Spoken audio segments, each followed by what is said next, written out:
Hey everybody, Jake here. Hope everyone's doing well today. We got Buckeyes versus Oregon Ducks here, January 1st, 5 p.m. New Year's Day game, Rose Bowl game. Should be very exciting. Let's jump into some preview and predictions on this one. Let's jump into the scouting report on the Oregon Ducks here, coming in led by quarterback Dylan Gabriel, running back Jordan James. Wide receiving core, we have Tez Johnson, Evan Stewart, Trayshawn Holden, and then Terrence Ferguson at the tight end. Defensively, they're led by Mateo Uyunglele and Jordan Birch on the defensive line there. And then in their secondary, Tysheem Johnson, Kobe Savage, Brandon Johnson. Oregon is stout up and down. They're a good team. They're a great team, 13-0 for a reason. Dylan Gabriel is the most impressive spot on this team for me. Comes in throwing for 3,500 yards, 28 touchdowns to 6 picks, 73.2 completion percentage. This dude is really, really good. We saw him pick these Buckeyes apart the last time they played. The Buckeyes fell to this Oregon Ducks team earlier in the season, but in that game, Dylan Gabriel picked the Buckeyes apart, throwing for, 341 yards and 2 touchdowns. He had no picks. The Buckeyes could get no pressure to him, and then Jordan James ran all over him. 23 carries, 115 yards, and a touchdown here. Going into the Ohio State game, whenever Oregon and Ohio State played the first time, and if you only watch that game of Oregon, which I've watched bits and pieces of Oregon throughout the year, but I certainly have. I watched the Buckeyes. So you would think that Oregon is very much a pass-first team, throw the ball over a lot, similar to the Buckeyes, but that's far from the case. Jordan James is excellent, rushing for 1,200 yards, 15 touchdowns. Noah Whittington, 537 yards and 5 touchdowns. Instead of your backup running back. They're very sound, and their offensive line moves people, man. And then you have in the receiving Cortez Johnson, 866 yards, Evan Stewart, 613 yards, Trayshawn Holden, 600 yards. They're just sound all the way around. They're so fast. The Oregon Ducks are really good. The Buckeyes come into this game 2.5-point favorites on a neutral site against the Oregon Ducks with the most momentum they've had all year, beating the Tennessee Volunteers in the first round of this year's college football playoff.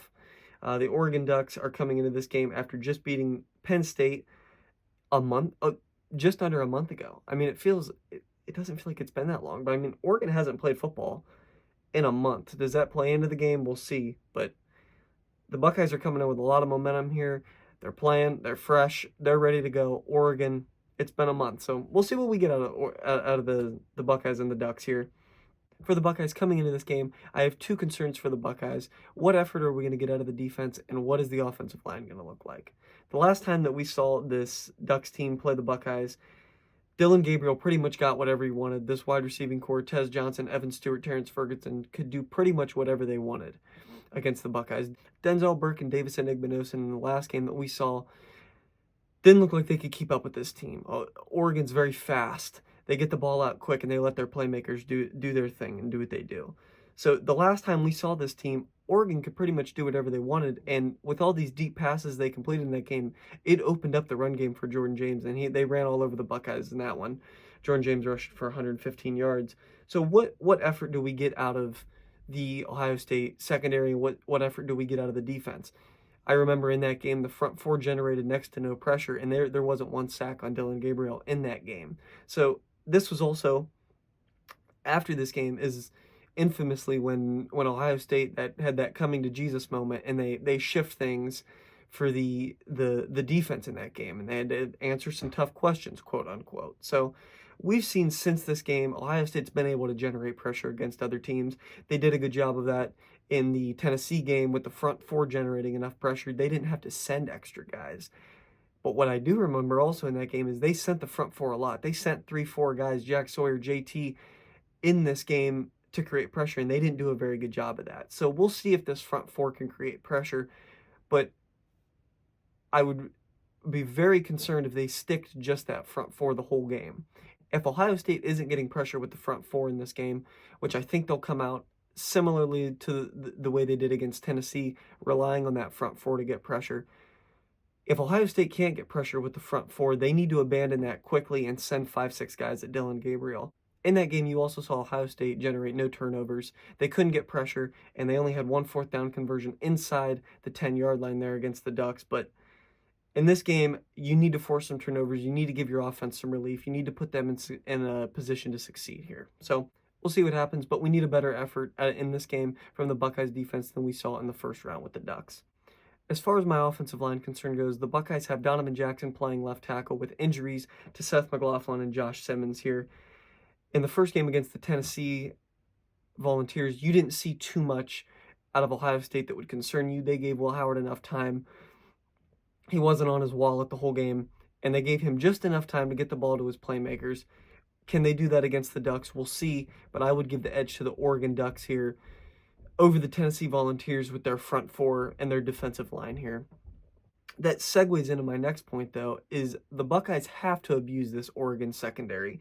Tysheem Johnson, Kobe Savage, and Brandon Johnson, they abused them all last game. Jeremiah Smith went for 100 yards and a touchdown. Emeka Egbuka, 10 receptions, 93 yards and a touchdown. The Buckeyes also got pretty much whatever they wanted against this Oregon Ducks defense, and I would say their weakness is in their secondaries, in their defensive backs here. So we'll see what Ohio State does, but they need to throw the ball all over the place, and this is why the offensive line is so important, because you just have to give Will Howard just enough time. Just give him enough time to throw the ball and get the ball to Jeremiah Smith, Carnell Tate, Emeka Egbuka, and let his playmakers go to work. This run game, the pass will open up the run game. So I expect good games out of Travion Henderson and Quinshon Judkins, but the biggest thing I would like to see in this game is Will Howard throw the ball all over the place, and I think Ohio State's going to do that. Funny enough, I kind of compare this game, and you rarely get to see a team twice. You get to see the Oregon Ducks here again, but Ohio State did do a similar thing against Clemson a couple years back. That was the Justin Fields teams when they lose to Clemson in 2019 on a late interception by Justin Fields, but it felt like in that game Ohio State did enough to win, kind of felt robbed of that game, and then they come back the next year, and they get to see them again, how fortunate, and then they blow the brakes off of them. So we'll see what happens in this game, but Ohio State fares well in these games that they get to see these teams again. That's the most recent memory you get to see of that, and we'll see what Ohio State does here, but I think they're going to come out looking for revenge, and they're going to come out with momentum here.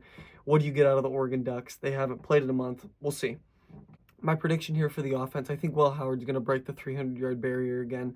I think Ohio State's going to do whatever they can to throw the ball all over the place again. I hate to even bring it up in this video, but since the Michigan game, it feels like Ryan Day is going to be coaching with nothing to lose here, and I think he's going to take advantage of that Oregon secondary. So I predict Will Howard goes for over 300 yards again, a couple touchdowns here, and Jeremiah Smith, Emeka Egbuka have a big game here.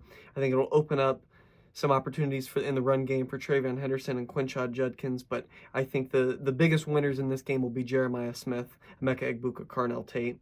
Defensive prediction for the Buckeyes here, pretty much anything they put on the field in this game is better than what they put on the field last game, but they're going to come in looking for revenge, looking for somewhat of a get back here. The last time they played, Oregon got whatever they wanted, and I think Ohio State's going to remember that going into this game. They remember what it took last game, what Oregon did to them last game. So you're going to get a better effort out of the Buckeyes defense here.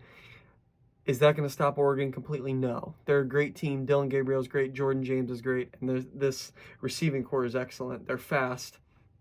I think there's going to be a lot of fireworks in this game, but I think the Buckeyes force a few turnovers here. Another thing I wanted to talk about just briefly is you're going to have a lot of Ohio State faithful in this game. It's in Pasadena here, but Ohio State travels well. You're going to have a lot of Ohio State fans, a lot of Buckeye fans in the stands here, so I think that'll only benefit the Buckeyes too. We saw the last game, you're in a hostile environment the whole way, and they performed pretty well. So in this game, that should help them too. As far as score predictions go, the Buckeyes come in as 2.5-point favorites, and the over-under sitting at 55.5 on this game. I think Ohio State covers this 2.5-point spread, and I think both teams go over the 55.5 point total. Really, I think whatever team wins this game is probably going to win the national championship. These are the two most talented teams in the nation here. If the Buckeyes can pull this off, I don't think they're going to play a team that's better than the Ducks in this one. Same thing with Oregon. If Oregon pulls this off, I think they go all the way. Score prediction for this one, I think the Buckeyes win this game 31-27 on what's going to be an excellent game. There's going to be fireworks. I think it's going to be a shootout here. That's my preview and prediction for this game. Go ahead, let me know what you guys think in the comments section below. As always, I appreciate you guys watching. Go Bucks!